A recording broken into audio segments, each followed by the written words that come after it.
There's a number running in your head right now, even if you don't know it. It's the count of who's reached out first after the last fight, or who apologized first, or who softened first, or who planned the last date. And somewhere along the way, you stop wanting to be the one who goes first because it stopped feeling fair.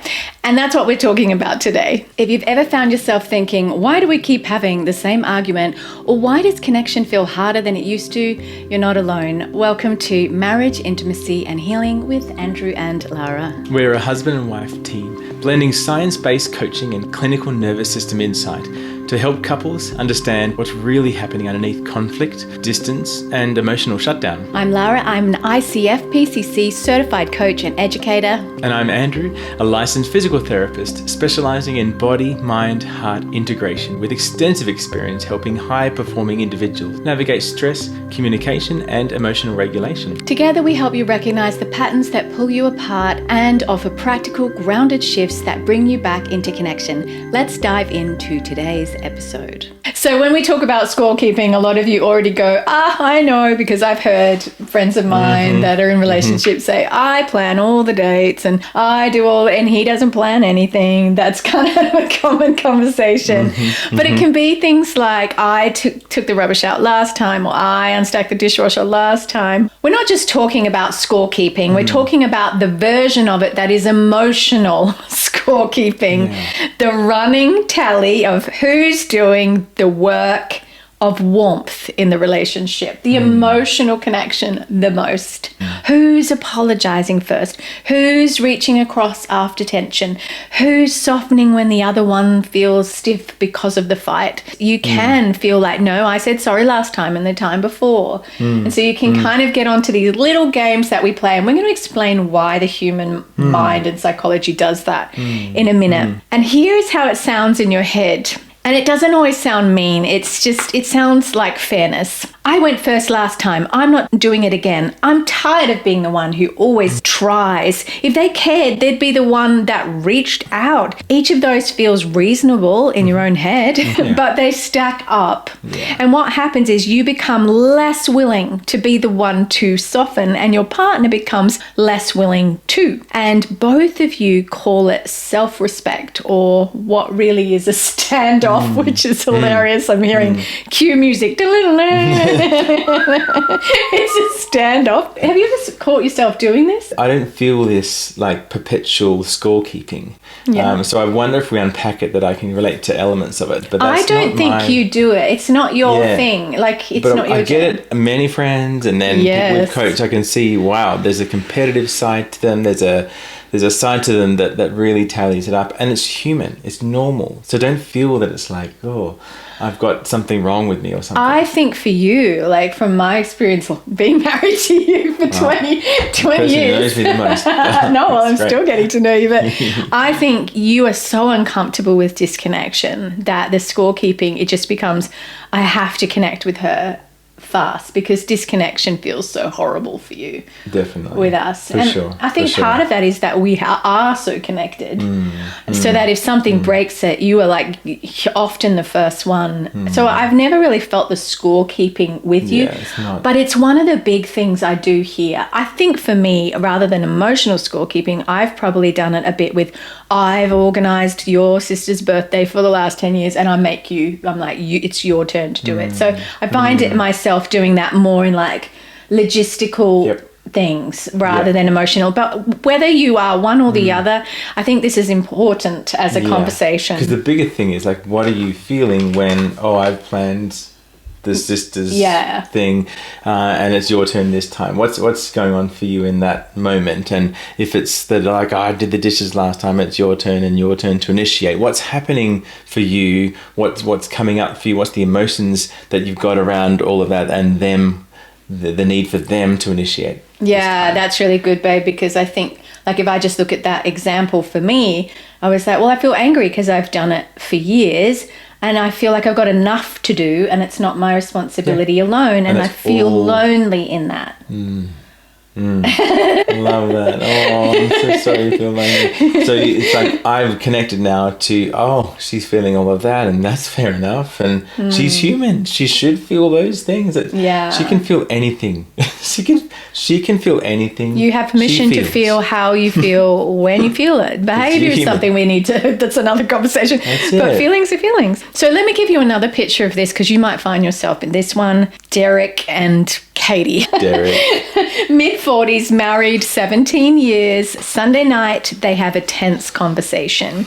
Not a huge fight, just one of those edgy ones where nothing gets fully resolved, and then go to bed early and they skip their usual debrief. I was like, what's funny is, like, do we debrief before bed in our marriage? No, because I'm asleep way before you. Way before. We debrief at other times. So whenever you debrief, this couple, they skip their usual debrief. Monday morning, Derek makes coffee just for himself, not on purpose. He just doesn't think to make hers, and Katie notices. And then Derek notices her noticing, and neither of them say anything. Drama. Drama. By Tuesday, no one's brought up Sunday. By Wednesday, they're texting short sentences. Pick up bread, okay?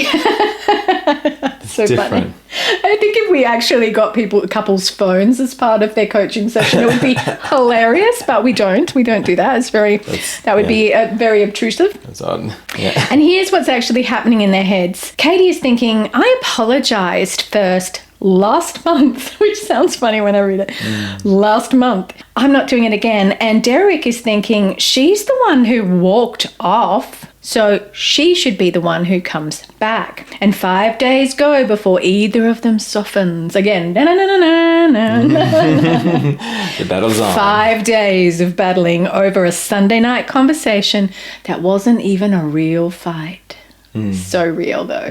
This is so real. Does any of this feel familiar to you in people that you know? Because I don't think it necessarily does for you and I. Yeah, I don't feel the dynamic just personally around the scorekeeping, but when I have resentment, I can notice elements that I'm not extending to think, I might just change my plan so that I can make Lara coffee in the morning, which she really values and I really value.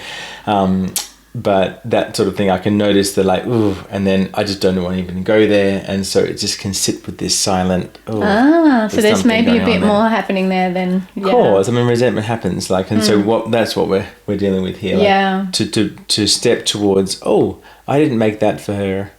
What's going on with that? And okay, there's something to work on there, or there's something, an elephant in the room. I'm too busy, or maybe I'm feeling unappreciated, or whatever. Yeah.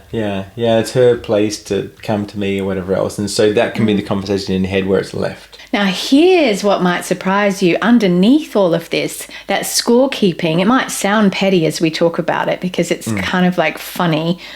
But what's actually happening underneath is self-protection. So it's not pettiness, it's protection. Because when you've reached across to your partner enough times to feel like it didn't land, when you've apologized first and they didn't meet you, or you've softened and they've stayed cold, or what happens is your nervous system, or just your system in general, your emotion starts protecting you from that sting. Human nature, just a human moment. So the next time that there's tension, you don't reach, you wait. You see if they'll come to you first this time. And it doesn't feel like fear or one of the other maybe core emotions. It actually feels like self-respect, like I'm entitled to that. But here's the part that so many couples miss.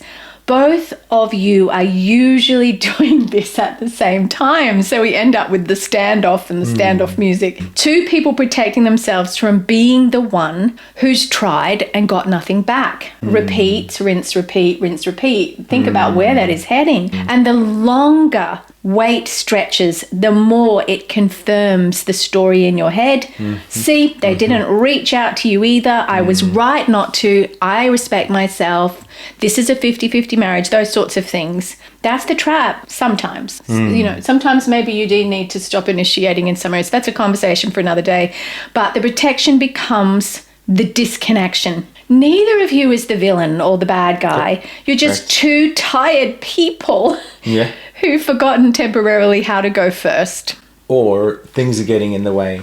Or you're protecting yourself. We've got to jumble around some big feelings that are actually going on that it's maybe hard to face, or we just can't put words on, or we're like, we roll with that self-protection place. And if this is resonating with you, head to andrewandlara.com and get our free download, the BMH Body, Mind, Heart 3-minute reset. You can print it, put it on your fridge, and it'll help you reconnect quickly before you maybe have the conversation around the standoff that you might be having. The music. You do it way better than me. The action's good. So here's the shift we want you to make, and it's not what you think. The shift isn't just go first, because if you've been hurt enough, just go first feels like losing, like a battle that nobody knew they were in. Yeah. The shift is naming the weight instead of winning it. So I'm processing that. I'm generally put myself last and help, because I feel value in that. And so if there's one in the relationship that tends to do that, that might be a default, which isn't bad for relationship building, because you can get to the core thing.